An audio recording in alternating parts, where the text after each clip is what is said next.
never thought attending high school would make me feel as though I was being sentenced to prison for being young and innocent. But that's just how I feel. Ella, time to get up, sweetie. It's your big day, Mom coaxes, whispering into my ear that she has been doing for the past few minutes now. She realizes I have no intention of getting up. That's when she gets more insistent. Ella, I said get up! She screams. What? I exclaim, jumping out of my sleep as my anxious body moves into a sitting position. You'll be late for your big day, she says sweetly as I stare at her. You make it sound like I'm getting married or something. It's just the first day of high school. I know, isn't it great? She adds, taking a seat beside me. It's high school, Mom, high school. I'm annoyed because we both know high school is a place where children like me get taxed and beaten up for no reason. She gives me the look, then replies, Ella, listen to me. No more negativity. Do you hear me? Yes, Mom, I grumble. But I can't help it. I get the feeling that today is not going to be my day. Say your prayers, then join me downstairs for breakfast, she orders as she heads for the door. Subconsciously, my eyes begin straying all over my fuchsia pink girly room and eventually land on my brand new, ugly school uniform. Who do you know wears overalls in high school? I'll wait for your response. Great, I mutter with all the disdain and contempt I can muster. Like most mornings, I say a quick prayer thanking God for everything. Then I proceed to brush my teeth before heading downstairs to join my mom for breakfast. I find her sitting in her usual spot around this time at the dining table, reading the morning's papers and having herself some brewed black coffee and toast with eggs and sausages. I sit beside her and uncover a plate that is next to hers with exactly what she's having, minus the coffee. Instead, there is a cup of chocolate tea for me. As always, there are three of us here as a family: me, my mum, and God. There would have been a fourth if only my dad had not died on duty when he and his partners were involved in a shootout with some scum. Ever since that tragic day, I have felt God's presence and He hasn't left me. Quickly, I bless my meal before digging in. 10 minutes later, I'm taking a shower and getting myself mentally and physically ready for this sentence of 5 years in high school, and all because of that woman I live with. I really don't have a choice but to face the music like a boss. Seconds, minutes, and close to an hour come and gone.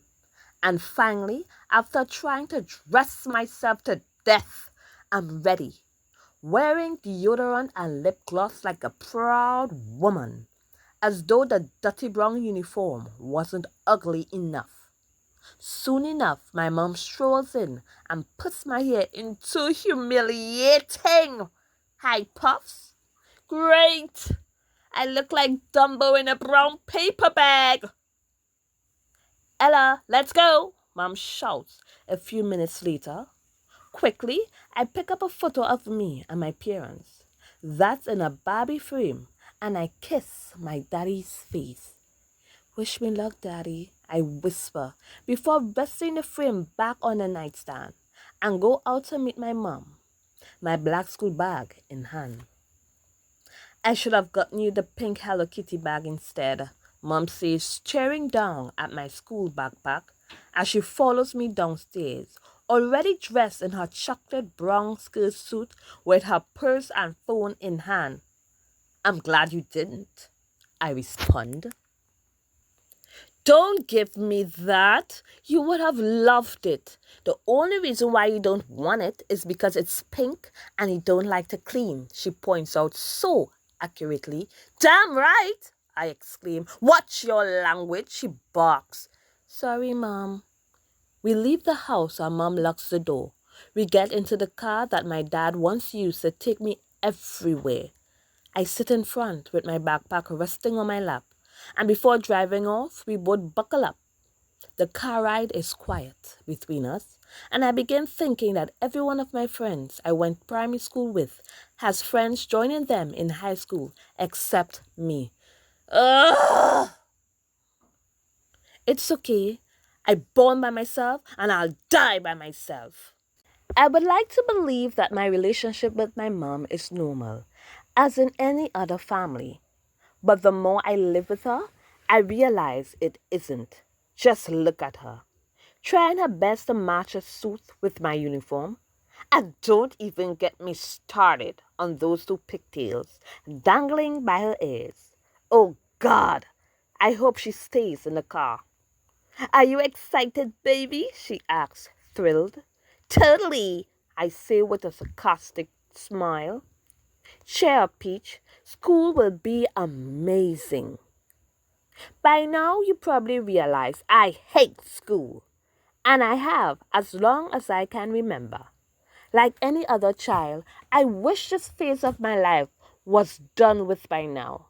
Because honestly, I'd rather be home watching television or something than be with a bunch of sweaty teenagers who are going through puberty. God, I hope those people are not the childish type where they will accept you as their friend one minute, then dismiss you as their friend the next. Because I really can't take another person declaring to me that they don't want to be my friend again. Ugh, life. About 50 minutes later, we pull up in front of St. Carmen High School, where children of all sizes, colors, and heights are being dropped off by their parents and drivers. Some kids are even liming in front of the school's open double doors. Because she's a mother who knows her child well, my mom turns to me, ready to confront my whining. And being the brat that I am, my lips already pouting, my eyes are ready to shed a tear. Until that magical moment when I spot Mr. Tall, dark, and handsome walking past my mom's car. Damn! With an adrenaline rush, I shout excitedly, See you later, Mom, bye! I'm out the door. Hold on just a minute. What in the world just happened to you? I was expecting tears, bawling, and screaming. I was actually expecting to be dragging your butt out of the car like I've always done since you started preschool. Remember?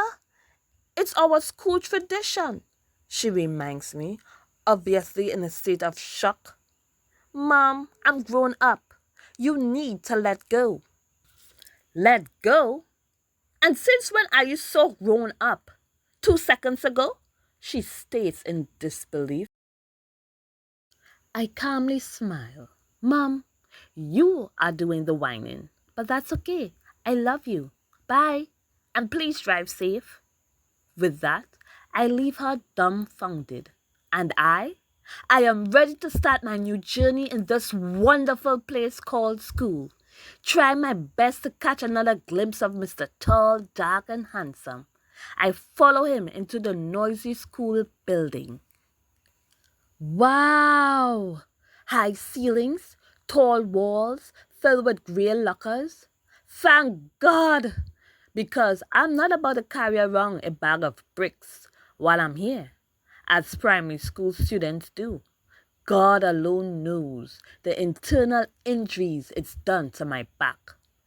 I notice children of all sizes, skin tones. Some even look as though they have seriously been through some hard times. Suddenly, I'm startled when I hear someone shout, Hey you! Slowly, I turn to see three tall, muscular girls, enclosing on a shorty like myself. Damn! What do these girls eat? Steroids? Honestly, I'm glad it's not me they are bullying. Gosh, I hate bullies. Shorty looks like she's ready to cry a river in front of these three men. I'm caught between a mountain and the sea, which is terrible because I can't swim, nor do I have the stamina to climb any mountain. Seriously, if I had a chance, I wouldn't even climb a speed bump. I'd really like to help the poor crying girl, but I'd also like to keep my butt safe. Those mannish girls look like they can throw a punch. I'm about to walk away when I hear the girl burst out crying. I looked around. No one is making any effort to help her, and my heart is moved. I'm seriously going to regret this. Hey! Frankenstein, iguana face, and grizzly bear! I shout, making my way towards them. Lord, please don't let these girls beat me up. Well, yes, look who have mouth, a little beady-eyed ant, the picky-haired girl declares when they turn their attention on me. Girl, move from here before we hold your stupid-looking self and beat you up. A matter of fact, give me $10 before we stamp you down and squash you like a bug. The most mannish girl threatens. Apparently, your mother does work hard on my street to give me money to go to school. I snap back. They are all taken aback, and so are the spectators who were gathering around. I even noticed tall, dark, and handsome.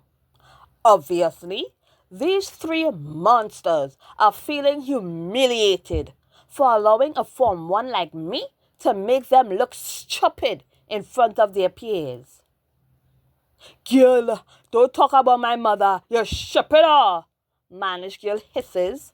Nah, you have me mistaken for your mother, who decided to reproduce and was forced to suffer to have you as a daughter? Or should I say, son? Well, that insult hits home, because that's when mannish looks about to smack me silly. I'm about to run for the hills and scream bloody murder when God sends an angel in the nick of time to rescue me. Abigail, what are you doing? Questions a slender, smooth, dark-skinned lady who's probably a teacher by the look of her dress code. I was just welcoming the new kids. She lies. Oh, really? Well, tell me all about that in my office, the three of you.